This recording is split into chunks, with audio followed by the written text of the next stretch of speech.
Hello, my name is Jakob Friday. I am a MS3 cadet in the Army ROTC program at the University of Oklahoma. My instructors are Sergeant Rubel and Captain Swanson, and I have been assigned to do a video analysis over the book Emotional Intelligence 2.0 by Travis Badbury and Gene Graves. This book offers insight as to how to improve your emotional intelligence and it explains what emotional intelligence is. Before I took this course, I didn't really know what emotional intelligence was. But when Captain Swanson brought it up, it was actually something that I was a bit on the fence about because I've taken a few psychology classes, and in those classes, it's everybody's subjective in their own way of thinking, and there's not really one way that you can improve every aspect of your life. And I was a bit skeptical about a book that can tell you how you can improve things about your life when everybody has their own specific way of doing things. But the more that I read this book, the more that kind of opened my eyes as to not an overgeneralization of things, but more of how to deal with specific situations in a general sense. It's kind of a weird way of putting it, but that's kind of how I interpreted it for myself. Now, this book is broken up into four main sections that are skills which generalize emotional intelligence. The first is self-awareness, followed by self-management, social awareness, and relationship management. Now, there's an online appraisal that you can take. It's a short quiz that gives you a overall emotional intelligence score. My score was a 69, and not great.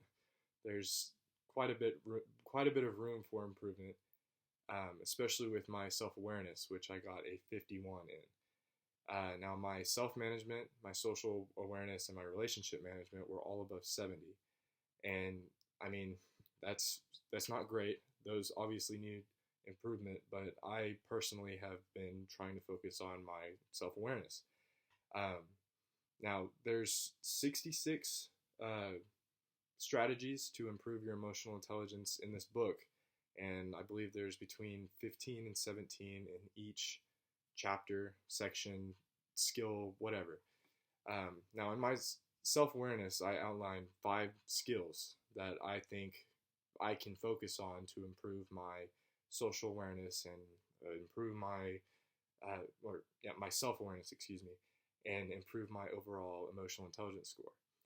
The first one that I outlined was knowing what pushes my buttons. I guess I kind of have an idea of what pushes my buttons. I mean, everybody knows what, gets on their nerves, like someone tapping their pencil on a desk or clicking a pen over and over, bouncing your leg up and down while you're sitting and trying to listen to someone speak. Like, those are some things that, get on my nerves, but it's the things that I don't really necessarily recognize in the moment. Like someone not picking up after themselves whenever they're done using something. I mean, I find myself kind of hypocritical in that same sense because sometimes I leave my dishes out whenever I'm done eating, and sometimes I don't clean up after myself, and that's something that I need to work on because that's self-awareness, realizing how the things that I get annoyed about are probably the things that I need to work on myself. The second self-awareness point that I outlined was watch yourself like a hawk. I really like that one. It's I find myself doing it more and more since I've read the book.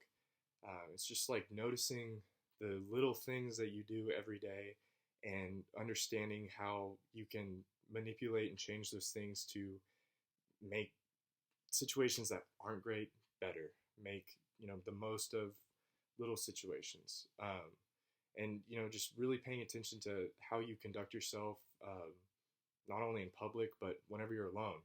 Like I know I struggle with, or I have recognized that whenever I have a test coming up or something that I'm stressed about, I will distract myself. I'll get on Twitter, I'll get on Snapchat, I'll get on Instagram, and it's really a bad habit that I have, and I'm really trying to work on that and improve my self-awareness of the little things that I do to distract myself from the things that I need to do.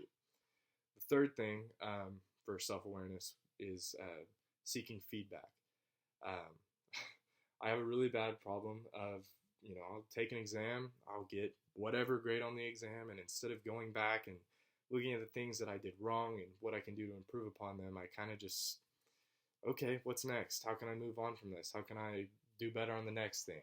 Instead of going back to improve upon the things that I've already done. So seeking feedback is something that I really need to work on going forward. My fourth, and kind of ties into my fifth point, is don't be fooled by a bad mood. And don't also be fooled by a good mood. Because depending on how you react to certain situations and moods that you're in can really, focus or determine how you act in the future whenever another situation arises and you're put into a similar mood given that situation. So bad moods can really perpetuate and kind of put you in a downward spiral of, I did this wrong because of this, and just it causes negativity within yourself, and it puts a damper on your motivation and how you're going to move past this setback, this defeat, this rejection. And on the flip side of that coin, don't be fooled by a good mood, because when you're in a good mood, when you do something good, whenever you're happy, you can plateau and stagnate and become very lackadaisical or lax, whatever, and not improve upon the things that you did well on, because no matter how well you do, you can always do better, and there's always more to do. Like, you can always lift more weight, you can always do more push-ups, you can always run faster on your 2 mile. You can always volunteer more. You can always get a higher score on a test. Unless, well, whatever. So doing those things, or noticing those things, not only in the book but within myself, it's helped me kind of see the things that I need to work on, the things that I'm doing well with, and kind of work on improving those and going forward with it. Now, the next skill is self-management. I got a 73 in that section. I feel like I self-manage pretty okay. I try and wake up at the same time every day, try and go to bed close to the same time every night. Just kind of depends on my workload of the day. But obviously there are things that I need to improve upon within my self-management. Now, I outlined five skills that I can work on and use to improve my self-management skill. The first one is breathe right. Now, I was in the marching band for 6 years. I played the trumpet for too long. And the most important aspect of doing that was breathing. And that was actually something that I really enjoyed, was whenever we'd warm up, whenever we'd get ready to go out and play, we would do breathing exercises. We would loosen up our lungs, and it would clear your mind and really help you focus on the things that you need to do. And sometimes whenever I'm stressed, I'll breathe. I'll sit, take a minute, 2 minutes, and just do some of the breathing exercises that I learned whenever I was in 9th grade, 6th grade. It's something that I've kind of kept with me my whole life. And I got an Apple Watch for Christmas, and on the Apple Watch, it'll remind you every day to breathe. Take a minute, breathe. And sometimes I do it, sometimes I don't. But every time I do, I find that I can really clear my mind and just kind of chill out for a second. Okay, now what's next? The second point that I outline is take control of my self-talk. Now, everybody has a little voice in their head that you hear. It's you, it's someone else, it's whatever. And sometimes that self-talk can really be toxic to your motivation, how you view others, how you react in certain situations. And one thing I find myself doing in my head is I will look at someone, I'll look at the behavior someone has, and I'll start to perpetuate negative thoughts. And that's something that I've noticed myself doing recently, and it's something that I'm trying to avoid doing, because negative thoughts perpetuate to negative actions, and just negative is not good. But I also find myself getting distracted a lot, and it's sometimes whenever I'm tired, sometimes whenever I'm wired on caffeine. It's just I have a hard time focusing on what I'm doing in the moment, in the now. I'm always thinking about what's next, what's in the future. I can do this. What am I going to do later? Someone wanted to hang out, blah, blah, blah. And some of the ways that I've been trying to work on that is writing things down. Sticky notes. I have them everywhere. I write down sticky notes all the time now.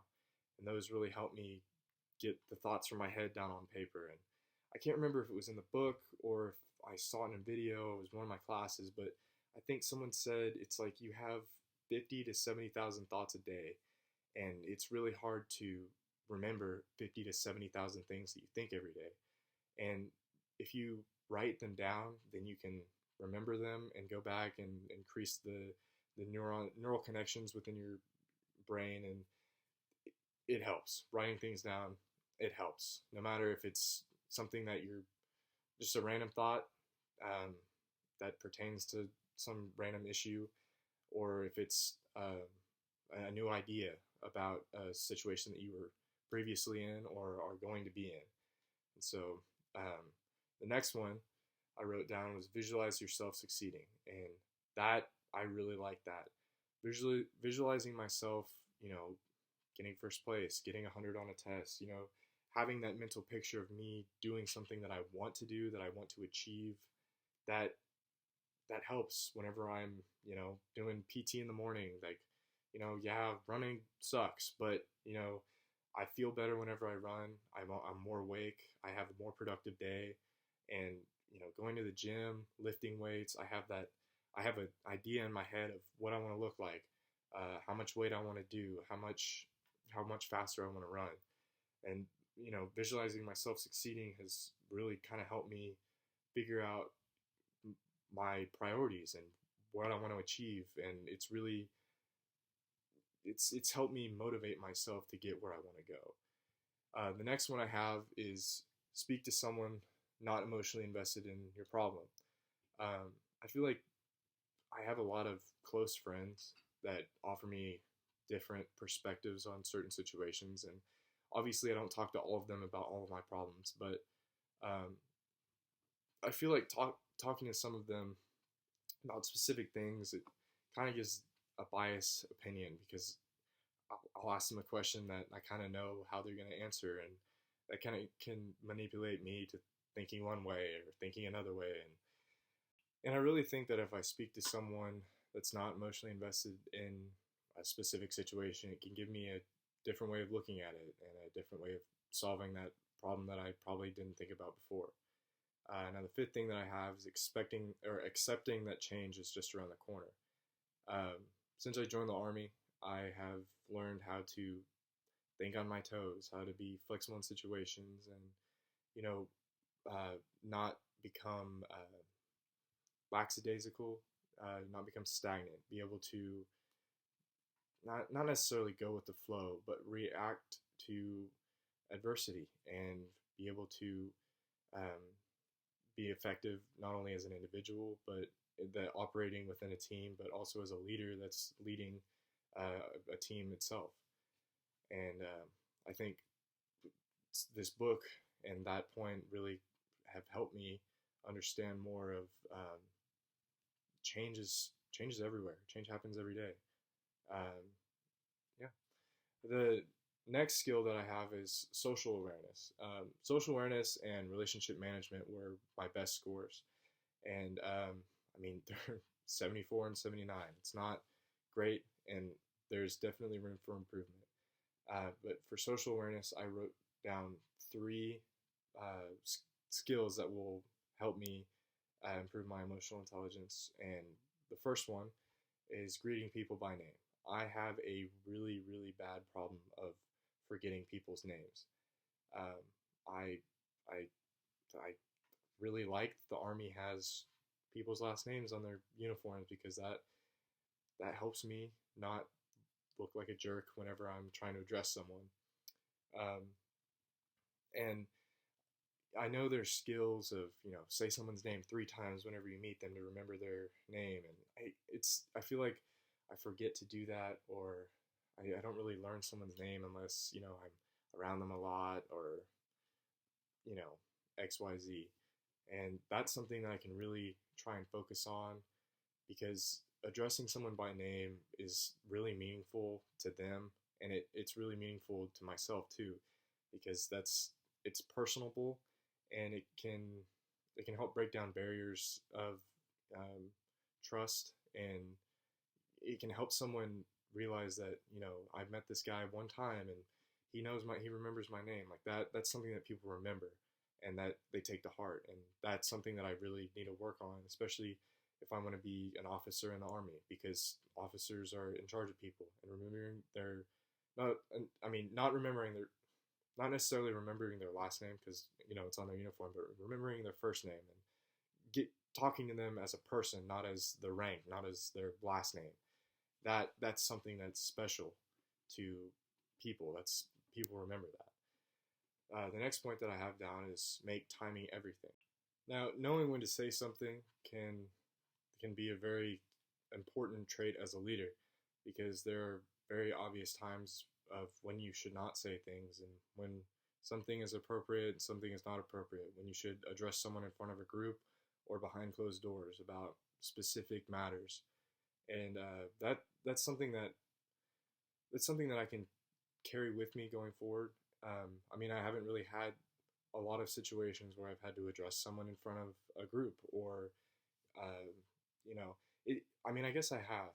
Sitting in class, there are questions that I can talk to Sergeant Rubel and Captain Swanson about, that are better addressed whenever it's one-on-one versus me sitting in the middle of a classroom or in the middle of formation. Um, How to do those things, knowing when to say those things and when to ask those questions, when to address those problems, that's an important skill that I can take with me going forward. The next one I have is go people watching. Now, in high school and currently, I have a seasonal job back in Tulsa as a clerk at Quick Trip, and I love that job. It's so much fun to meet all kinds of people, and you're on your feet all day. You're moving around. It's a very energy driven job, and one thing I love to do is people watch. That's whenever they mentioned that in the book, I was like, oh, I do that. But doing that has really kind of opened my eyes to see how people just go about their day. It's really interesting to. It's kind of creepy, yeah, but it's interesting to notice the different things that people do, the similar things that people do. How, like, for instance, whenever I'm working at Quick Trip, I've noticed over the years that whenever I'm up on register, it'll be kind of slow, and then one person will come in, and then 3 or 4 people will come in behind them, and 5 or 6 behind them, and then the store's busy, but nobody's at the register. And then all of a sudden, everybody that walked in the store comes up at the register at the same time, and I'm just overloaded with trying to check out everybody at once. And that's just whenever I'm not on register, and I notice it happen. It's one of those things that just patterns in people's behavior, and just the different things that people will do whenever they're just in public. It's People watching is something that I really enjoy, and the book highlights different points of what to look for whenever you're people watching, and I'm gonna take those with me going forward, and try and use those as a leader. The last and the fourth and final skill is relationship management. That's the best score that I got, was a 79, but it still needs improvement. I mean, everything needs improvement. But I wrote down 3 things for relationship management. And the first one I wrote down was take feedback well. Constructive criticism of any kind can be used. If someone is jealous, if someone is angry that you did something one way, then you can take that and kind of, figure out how to understand why someone's reacting that way, and how to react to that situation. But to taking feedback from your peers, your leaders, anybody. Taking feedback, it can be really constructive to being a better person, being a better leader, It can be applicable in a number of different situations, and that's something that I definitely need to work on, because people I get criticized a lot for the things that I do, and I know I'm not perfect, but I've got an ego, and my ego it's sensitive, and that's something that I know I need to work on, and it's something I've been working on, is having more humility and being able to take criticism and build off of that, and try and be better because of the things that other people notice that I do wrong, or the things that people notice that I do good. Um, so yeah, the next point that I have is build trust. I feel like that's something that I've been able to do in my relationships recently. I mean, as I've grown up, I've built stronger and closer relationships with my friends, with my family, and professional relationships have improved because I've built trust with people. Because whenever someone asks me to do something, I'll do it. And if I don't do it, then I'm not gonna shy away and make excuses about it, because I want people to trust me. I want to be there if someone needs me. I want people to rely on me. And I know that if I am not true to my word, or if I shy away from adversity or anything like that, then it's hard for people to trust and look to me for leadership or advice. And that's something that's very, very important as a leader, not only in my personal life, but also in the military. Well, more so in the military, because if you don't have a leader that you can't trust, then it's hard to be an effective leader. The last thing that I have is tackle a tough conversation. That's something that I've been doing quite a bit recently, and I feel like it's really important in my personal relationships with my family, asking hard questions that you don't want to ask all the time, or whenever I fall behind on assignments, or in my classes or my grades, whenever I sleep in. Those are conversations that I've been trying to have more, and to be more accountable for myself, and to let people know that I'm not afraid of figuring out how to fix these situations and how to improve myself. And yeah, that's my takeaways from this book. I really, really enjoyed it. I feel like my perspective has changed, and there's a lot of aspects in this book that I will use going forward to better my professional and my personal relationships with my peers, my family, my friends, my leaders, and as a future officer, my subordinates. But yeah, thanks for watching my video.